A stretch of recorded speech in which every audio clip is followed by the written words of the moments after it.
Hey guys, Nabil here, and it has finally happened. The balance patch for Samurai Shodown has been released, dubbed 1.11. So the patch was released today, and it brings a lot and tons of changes.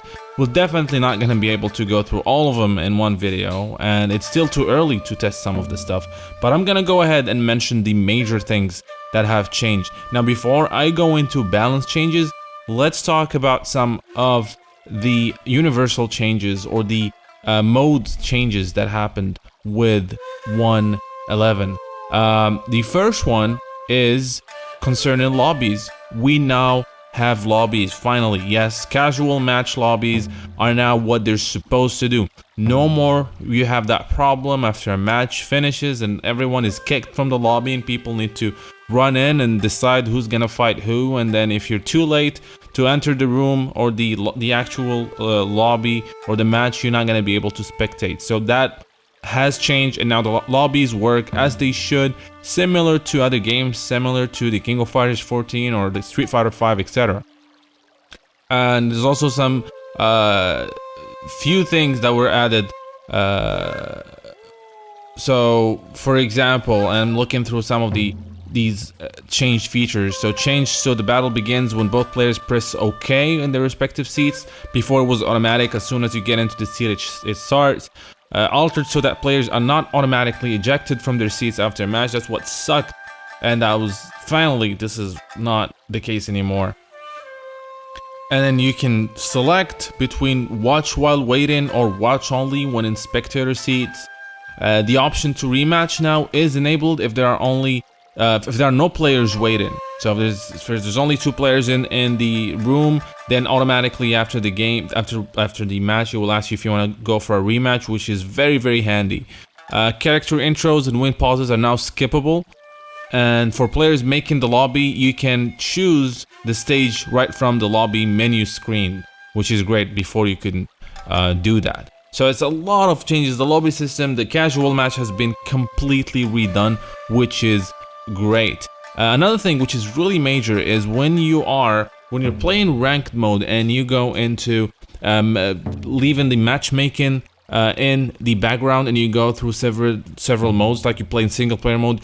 Once you get a match and you play that match, it kicks you back out to the game menu. It does not take you back to where you were. Now that has been fixed. So if you're playing training mode and you get a ranked match, then you finish that match, it takes you back to training mode, which is very handy. Now these are the improved features of this patch. The rest is of course balance changes, and there are tons and tons. I'll definitely go through some of them in separate videos, but I'm just gonna go and talk about the major ones. So let's first address the elephant in the room. Genjuro has been nerfed. Yes, he has been nerfed. However, he's still a very good character. So how was he nerfed? Let's talk about that. So the main thing is some of his moves now lack invincibility. They have a longer recovery frames. So for example, his standing kick and some of the other moves are very slower in startup, and they also removed the overhead of his kick. And they also increased the recovery of his DP and removed some of the invulnerabilities that he had, which is great. He shouldn't have been that strong. However, he's still a very good character. Really good character. We're still gonna see him in some tournaments for sure. However, he's not the beast that was around Evo and before. Now, other things that I'm really happy about is the walk speed of the game has been increased for pretty much everybody, and as you can see in some of these, an example of Homer here, before and after, how different his walk speed is. Definitely a lot faster, definitely much better. It reminds me now of Samurai Shodown 5 Special, which is great. Also, dodges have now less frames, so they're faster and more usable, and at the same time, weapon deflects have now more recovery, and they're basically more dangerous to do and quite unsafe. Another universal change is where the opponent's weapon lands after he's been hit by a WFT. Now, before, the distance or where the place where the sword and weapon falls was random. So sometimes it's close to the opponent, sometimes it's close to you, sometimes it's way over there at the screen, so it's easy that you take your opponent away from it and he can never get it back. So right now, each time you do a WFT, each time someone is hit by a WFT, the sword is gonna fall at the same place, which is a little bit close to the opponent, a little bit close to the person who lost the sword, which is good, because now there's no random state in the game in terms of WFT. And the other thing is that it gives the opponent the ability, whoever loses the weapon, the ability to pick up the sword a little bit faster, and also makes you, if you're the one hit with WFT, to work a little extra hard to not let your opponent do so. Now, other characters who have received buffs, and again, I'm just gonna speak here. Again, everybody got changed, everybody got buffs and nerfs and whatever, depending on the character.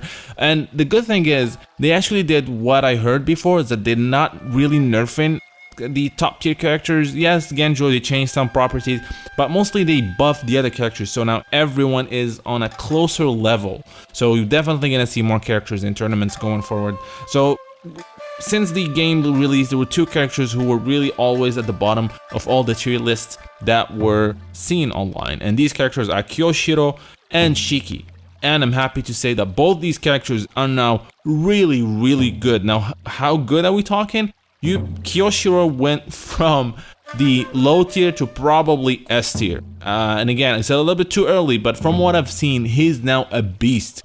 Same goes for Shiki. I'm not gonna say S tier yet, but she's really good. I'm actually thinking of maining her. I tried her a couple times, or not couple times, more than a couple times today, and she's great. She's really great. She received a lot of buffs. Her jumping C, or her jumping fierce, is now can now cross up, which is great.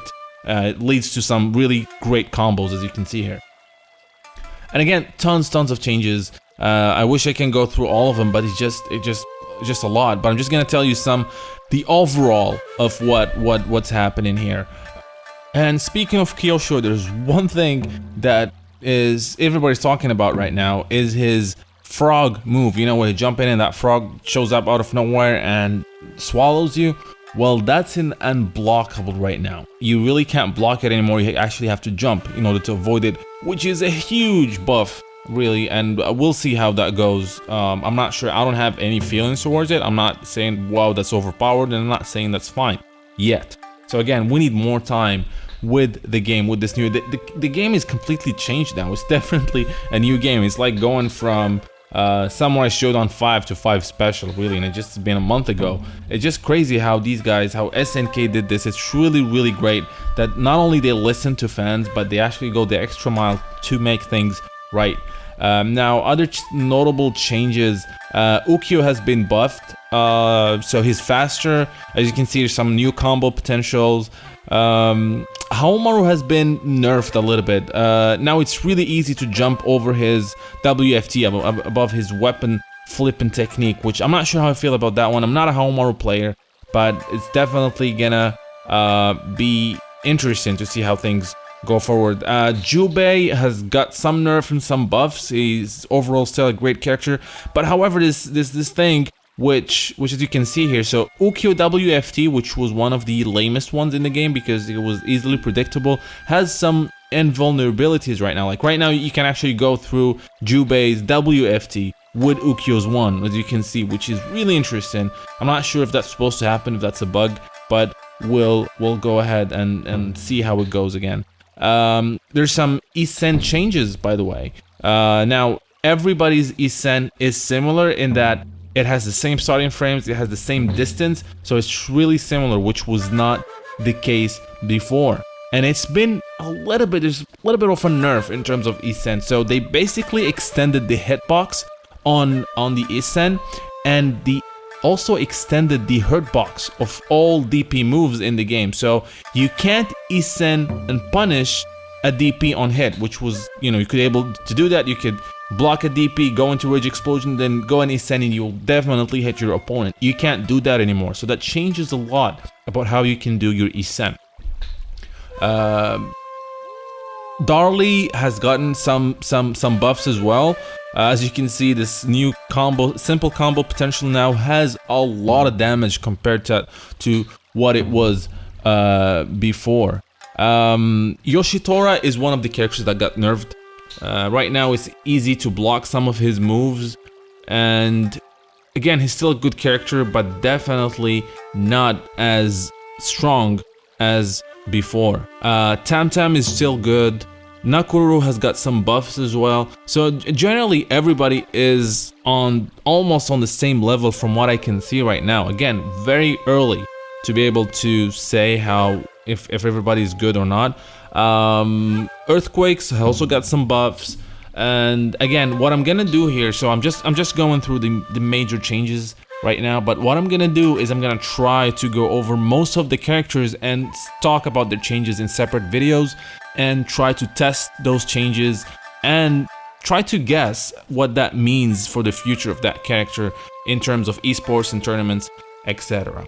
So yeah, that's pretty much it. I just wanted to reveal, or tell you guys, if you did not know yet, that the patch is available, and talk to you a little bit about these changes. I hope you guys are excited as I am to go back to the lab and try all these things and learn Samurai Shodown again from the beginning. I'm not even sure which characters I'm gonna pick now with all these changes. I was definitely going with Genjuro before, not because he was overpowered, but because I like the character. And as you know, if you follow my channel, I'm going to my first esports event ever in October at Paris, France, and for a Samurai Shodown tournament, and I have yet to decide which character I'm gonna go with. Maybe you guys can help me decide as we go through these videos together. Now, I hope you guys liked this video. Please subscribe if you have not done so. Don't forget to like, don't forget to, if possible, if you can help us by becoming a patron through Patreon or donate through PayPal. Now, again, until next time, thank you guys for watching.